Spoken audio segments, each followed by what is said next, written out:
Hey, everybody, and welcome back to the Just Make It Pretty podcast. Today, we are talking about the buyer's experience again. And today, we're going to be really diving into some of the experiences and some of the places where our buyers might get confused. I think builders work really hard to make amazing buyer experiences, but there are certain places where there's friction that we don't realize that we're creating, or experiences that we don't realize we're creating. So, that was the prompt for today's episode. I have a special guest that I can't wait to introduce to you guys. And yeah, let's get into it. This is going to be a great episode. Welcome to the Just Make It Pretty podcast, the marketing and mindset show for home builders and beyond. I'm your host, Sarah Haynes, and around here we go beyond pretty pictures and we get honest about what's working, what's not, and what it really takes to build better brands, better experiences, and better teams. You'll find creative ideas, practical strategies, and conversations that actually matter. I'm so glad you're here. Now let's get started. So my guest today is Nate Edwards. He is the co-founder and head of strategic partnerships at Virtuo. Nate, thank you so much for joining us. I am so excited to have this conversation with you today. Yeah, awesome. Thanks, Sarah. Nate Edwards, Virtuo. Ultimately, we're a buyer experience platform where we take a builder's customer journey, we connect that to their tools, their teams, and then the buyer's actual journey, and we really deliver that fully supported experience. So in essence, we really connect customer experience to sales and financial performance for our builders. It's amazing. I have really enjoyed learning more about what you guys do over there. And I think it's going to be a really interesting conversation today because, like we were talking before we started recording today, but I talk a lot about like the sales journey and like what our buyer's process is to get from interest to that contract. And then I'm done at that point. Like I check that off my list. I'm like, cool, we got the sale. But our buyers like have such a longer experience after that. Their house is being built and they're moving and all of these things are happening. So I think it's going to be a really good conversation to connect all those dots and like really think about everything that our buyer goes through. Yeah, Nate, awesome. yeah, I'm really excited. So Nate, if you want to give us a little bit of background for you, like how did you get into this industry? Where did you come from? The history. Yeah, great question. So happenstance. So my background, I come from the corporate relocation world. So we were primarily a private moving company. We saw a shift in the market early 2000s. And so we really started aligning ourselves with energy companies and financial institutions. But basically we were tasked by these HR directors to build out these programs to help their employees assimilate to their new destination as effortlessly as possible. So what we thought was just moving turned into this really big thing. So we were providing this white glove experience for these CEOs that were relocating all around the world and supporting them from everything from their mortgage to like getting a visa or getting a cell phone. So there was all these different elements. And really that's where we learned that the transition into a new home is so much more than the move itself. It's all these other million moving parts. So long story short, we had that corporate relocation company. We scaled it, ended up selling it in 2016, launched Virtuo with the idea of let's make moving easy for everyone, not just executives, and got really involved in the home building industry. And once we started lifting up the rocks and really started to understand what buyers were going through in the home building journey, it's just really helped influence the direction and the product of what Virtuo is today. Cool. So I've been all over your website and I was like looking at everything. Very nice website, by the way. Thank you. And I really love the way that your guys' product kind of makes the whole process like very streamlined for our buyers. And I think that's something that is a gap sometimes for home builders. So I'm excited to talk about it and to like intro the topic. I'd love to hear from like your experience. What is the home buying process like for buyers once they're under contract? From what you've seen, what is like the before? Yeah, good question. So I think the easiest way for me to talk about it, it's almost the tale of two customer journeys. Our conversation before, it's like you've got this buyer's journey, and most builders, they're looking at it through the sales process and they're looking at, okay, once a deal goes firm, like how they're interacting with my brand or our experience and what that actually looks like. And that's normal and that's totally fine. And that's a great operational lens to look at it. For us, we look at it in a different lens. And that lens is like, what is the customer actually going through? There's so many million moving parts. So, like, the byproduct of buying that house is like, it's the most exciting thing. People are so excited. And then what are they going through? So like that actual process to transition to close and handover and beyond, like they're dealing with 20 at least 25 different service providers to actually get into that home, and every single one of those are coming with their own complex and disorganized and fragmented customer journey. So our perspective is really, how do we take this painful human experience and like how do we stitch it all together, because it's so much more than just saying yes. It's this really big journey, and let's support them and let's guide them all the way through it. Yeah, for sure. I remember buying our first house, and we bought a lot and they were building our home, and there was so much anxiety. It's like I thought the anxiety was going to go away once we signed, and we were like, okay, cool. Like now they're going to put the house up, done. Yeah. But there was so much more behind that, and like I remember like being like surprised because I was like, why is the anxiety not gone? Why do I still feel need to manage it? And there's just all these things. So I definitely feel like that, but a lot of us in home building, we forget those experiences. Like we forget what that was like for us to do it, or maybe we haven't bought a new home ourselves. So I don't know. It's just so easy to overlook that when all of our goals are so focused on the sale, just getting that sale.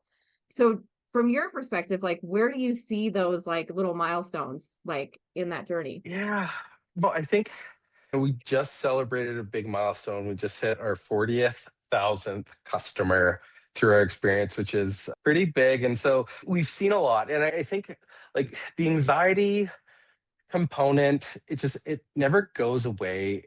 But what I do think is it's not because buyers are really reacting to bad news. Where the anxiety comes is it's really about the uncertainty, and they don't necessarily know what's happening next or who owns the next step. So that's where anxiety really fills the gap. And so that's the piece that we're really obsessed about solving, is like really just solving that anxiety gap so people have got clarity throughout that entire process.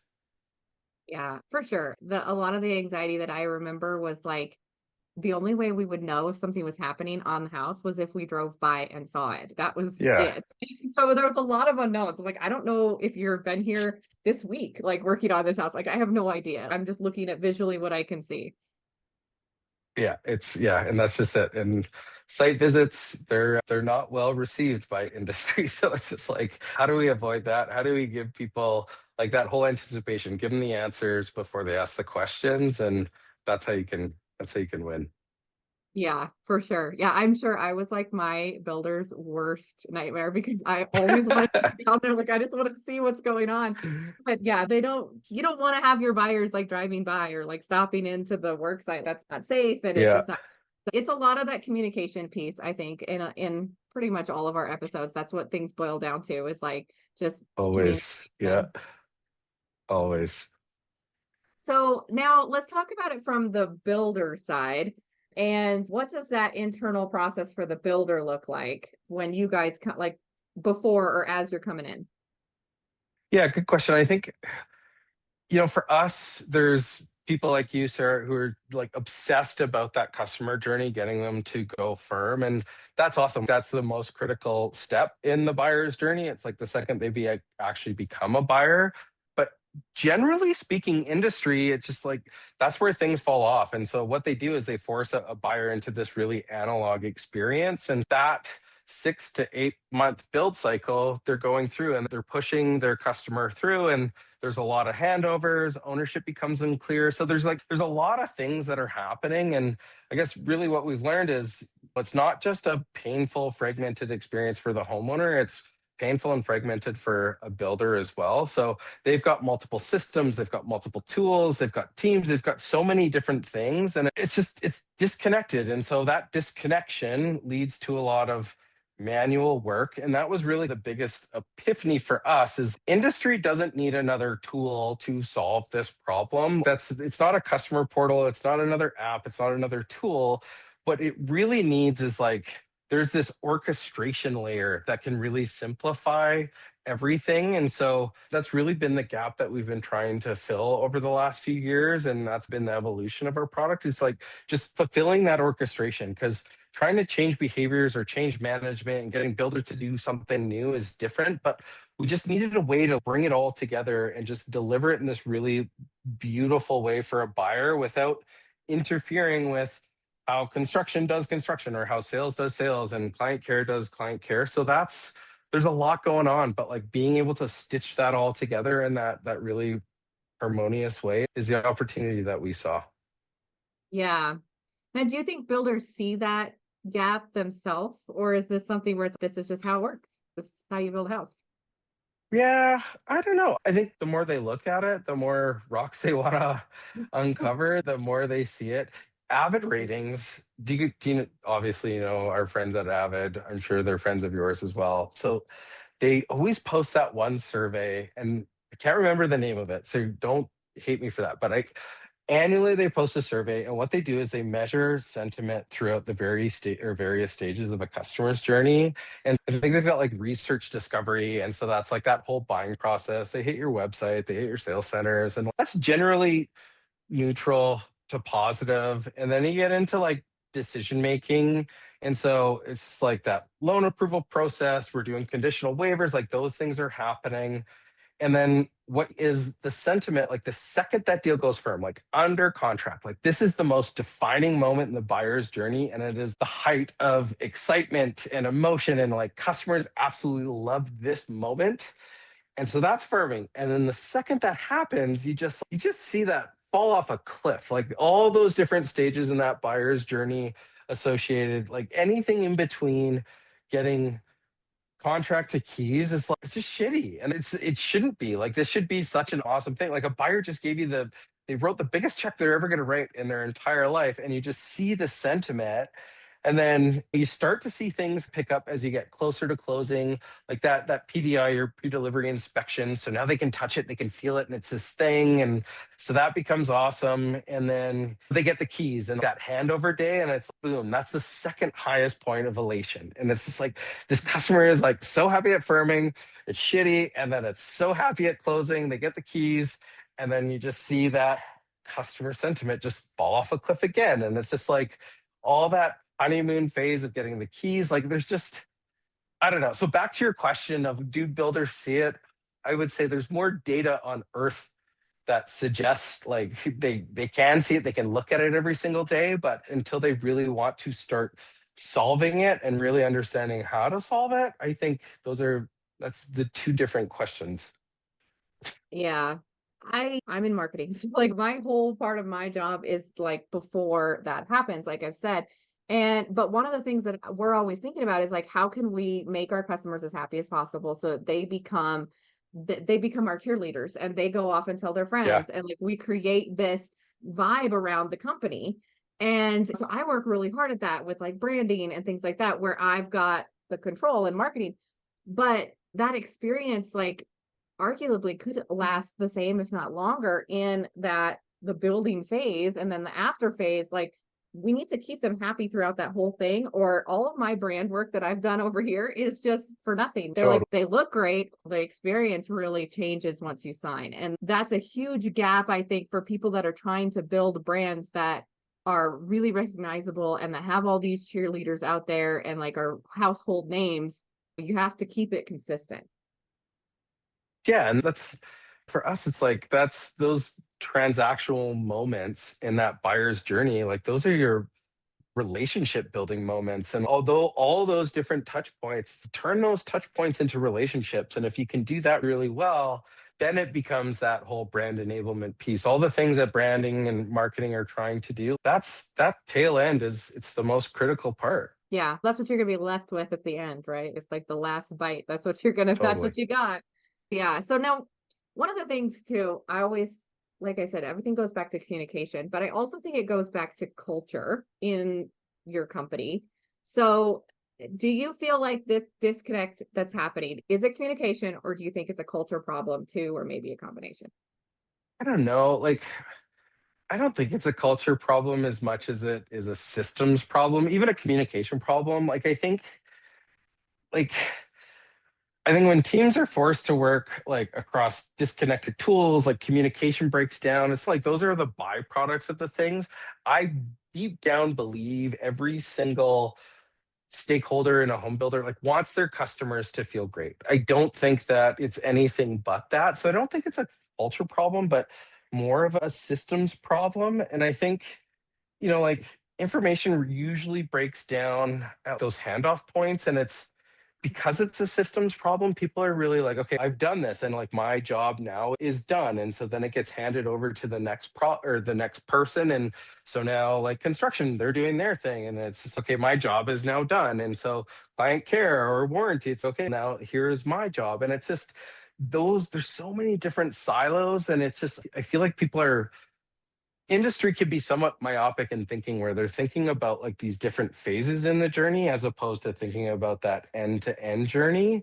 And that's just their journey. They're not even thinking about what the customer is actually going through. So there's a bunch of different things. So yeah, culture, I don't think so. I think it's all systems, and it's just systems and processes that are designed to really help them get their job done. But the opportunity is to start thinking about it a little bit differently.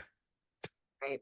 Yeah, no, you're absolutely right. I think I work with a lot of home builders. I talk with a lot of sales and marketing leaders, and we all care deeply about the customer.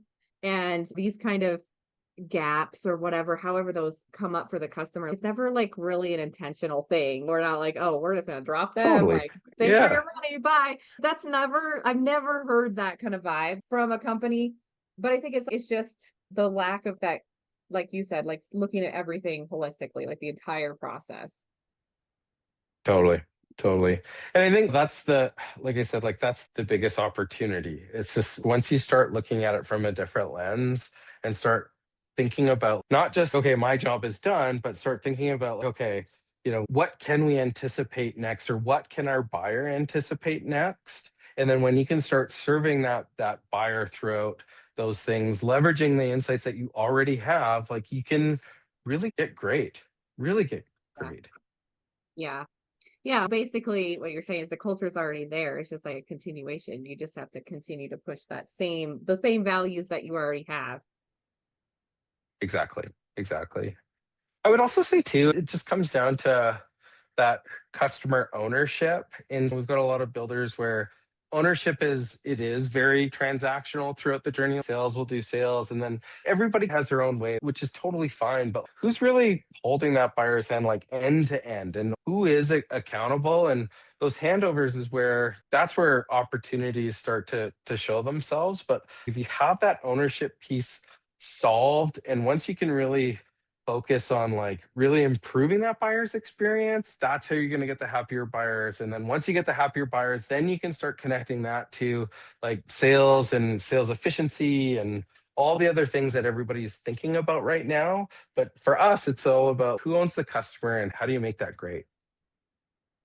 So when the buyer's going through this whole process and they start feeling something's off, or there's some sort of not as great experience happening for the buyer, how do they signal that this is happening? Like, how do they articulate, hey, we didn't love Yeah. this part of the process?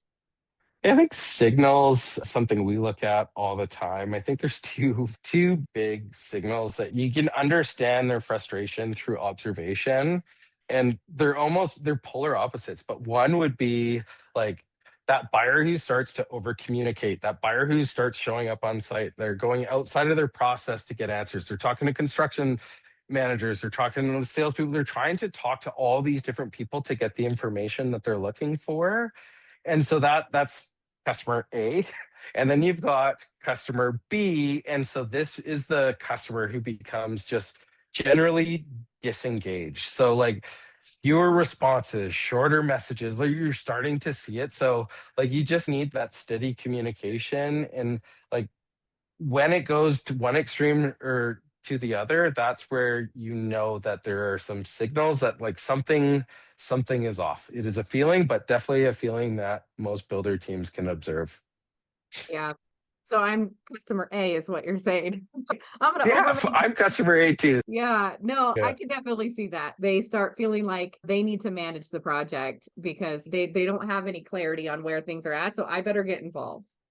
Yeah. And it's almost like, they need to manage it because they're not being managed. And so when they're not being managed, like the definition of that is like they just want clarity. And so as long as you can provide that clarity and help them anticipate and guide them and show them the way, I think that's the easiest thing. We talk about communication, but it all comes down to communication. Just be that trusted guide, show them the path, show them the way, and then you're not going to get customer A, you're not going to get customer B, you're going to get that steady Eddie right in between.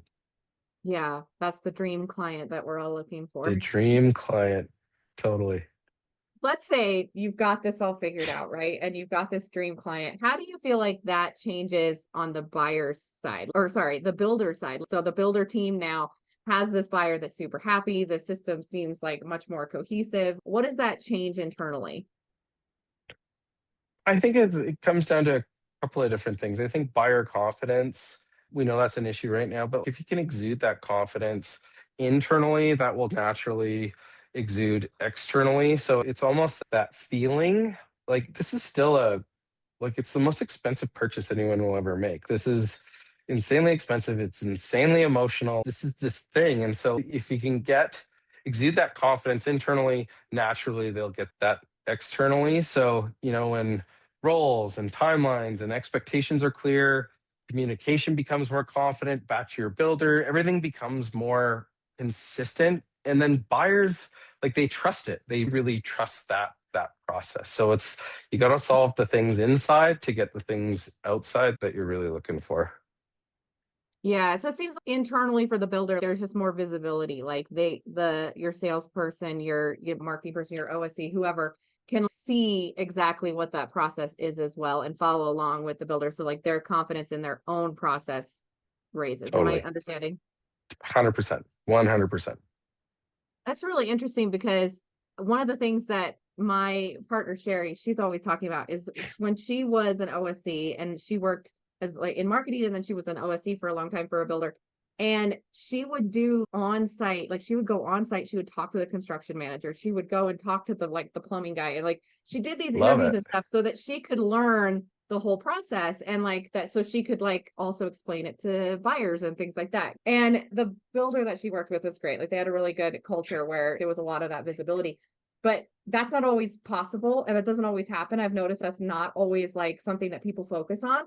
So this is the digital version of being able to do that. You walk through and follow the buyer's journey throughout the entire thing through this tool, is what it sounds like. Yeah, exactly. Exactly. Like just understand what's happening. And I think for us, we obsess a couple of metrics that we obsess with, but we've got a trust score in our business. And I think about like trust in where those trust moments start to really erode. And I think like trust doesn't erode in the big things. Like big things happen and there's closing delays and they framed a wall wrong. And like those things are fine. And most people by and large are totally accepting of all of those things. But like where trust really breaks down is it's those small moments. So it's like they don't have clarity. They're getting inconsistent answers, or if that buyer is needing to follow up, or if they're being surprised by information, like that's where trust erodes. So the more like Sherry, for example, she was like getting invested in that experience and understanding the process. Like the more knowledge that you have, like buyers are curious, the more you can share, and it just really helps not only create trust, but it stops that trust from being eroded to begin with. Yeah. Yeah, I'm always trying to build that into social media and show your buyers like the behind the scenes and show them things throughout the process so that they really trust that this whole process, that it's not just sales, and like that you really truly do care about quality. And builders, any company really, they all have the same core values. We care about our customers, we care about Yeah. quality, honesty, whatever. It's okay, but like how do you show that? And like my world, it's like social media. Let's let people in, let's show some personality. But it's so hard to make sure that like what you're showing in marketing is actually accurate, and we want to show the very best, but we also want to make sure that it's accurate. And Yeah. so it takes a lot of digging deep, I feel like, to get all of that information with our current process. Yeah. It's that, yeah, you have to, I guess from a marketing perspective, like you want to show them the way, but you also want that to be authentic and real. You don't want to just feed them marketing fluff, and that's not real life. There's going to be highs and lows, and you just have to be their guide. Like you just, it sounds easy. It sounds easy in theory. I know. I think a lot of stuff that I say, it's like, just fix your bike journey. Just do that. Yeah, just sell some houses. Easy. And Next. I know. Yeah, that's just make it pretty. That's where the name came from. That's all we Love do. it. We just do things. Yeah. Sweet. So yeah, no, it's really interesting. And I think it's something that I've seen in the last year. I've seen more focus being put on this emotional journey that our buyers go through. I know I went to the Shore conference and they did this exercise where you assign those emotions throughout the process. So I do think like our mentality is going this direction, and it's really Yeah. exciting to see, because I think that this is such an amazing job that we have. Like we literally are changing people's everyday lives, like having a new home to live in and like the backdrop of their family and all these things. It's such an emotional field. And Totally. so I'm just like this, it's really exciting to be like, oh wow, like we can make this even better and make this such a better experience throughout. Yeah, I'm a girl dad, so I've got a 4-year-old and a 2-year-old. And so my wife and I, we always talk about like, creating these core memories. And like, then I think about industry and some of the problems that we're solving. It's like we're delivering this core memory. Like we are delivering this core memory, and we can't take that for granted. And so we just have to own that. We have to own that as an industry, as a brand, as whatever it is. It's just like we are delivering on that core memory, and from our perspective and our builder's perspective, it's just like that has to be awesome. It has to be, because if it's anything other than that, like it's pointless. Yeah. Yeah. You can't go back and edit those core memories, Totally. unfortunately. Totally. All right, let's see. So if you were to give our industry like your best advice, like the one thing that you're like, take this away from this episode, and if you do this, my job is complete, what would that be? Simple exercise, something anyone could do today. Go talk to your client facing teams. So, like your sales teams, your construction, your client care teams, your warranty teams, and pull those teams to provide you with their top 10 FAQs from your buyers. Like those frequently asked questions, the questions they get asked every single day.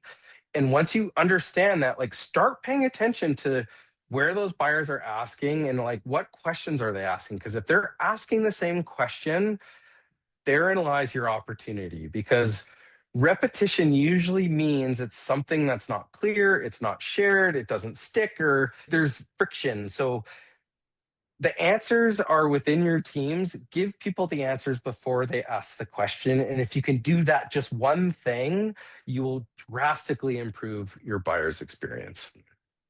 Absolutely. I love that. I love that so much. And that helps so many different departments too, because I'm thinking like Yeah, your everybody. marketing, your OSC, your sales, everybody with that kind of clarity would be able to just really, it's like a concierge, you right? Like you're just like, here, let me take you to the next step. And like it's so effortless for the buyer.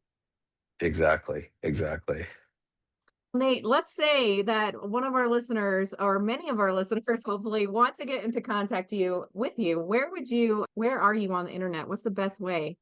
Yeah, hit me up on LinkedIn. I'm pretty active on LinkedIn. Happy to chat. Email, great way to get a hold of me as well. Nate@virtuo.com. Yeah, drop me a line. Would love to chat. I'm obsessed about this stuff. All right, awesome. I will put all of those links down in the description box, as I always do. Please reach out to Nate. Virtuo is an awesome company. I'm really excited to see the things that you guys are doing. And I would love it if anybody has any insights or questions, anything like that, reach out to Nate, but also drop them in the comment box as well. I'm always in the comments and I can tag Nate as well so he can answer any questions or get into contact with you. But it really helps us when we're going through these episodes. What are your questions? What things do you wish we would have talked about or anything like that? Like I would love to be able to put that into a future episode or come back and answer those. So do that. Like the podcast, follow us everywhere. Trying to think, what are all the other internet things? If you could do it on the Do internet, all those things. Do all of those things. yes. Thank you, Nate, for being here. Thank you for donating your time. This has been such a fun conversation. Yeah, Sarah, thanks for having me. I love what you guys are doing. Keep doing it. Absolutely. I plan to. This year is going to be amazing. And we have lots more really interesting topics coming up. So I'm really excited about it. 2026. Let's go kick some butt. Let's do this. All right. All right, Amazing. everybody. Thank you for being here with us today. We will see you in our next episode. And yeah, see you next time. Awesome. Thanks, Bye. Sarah.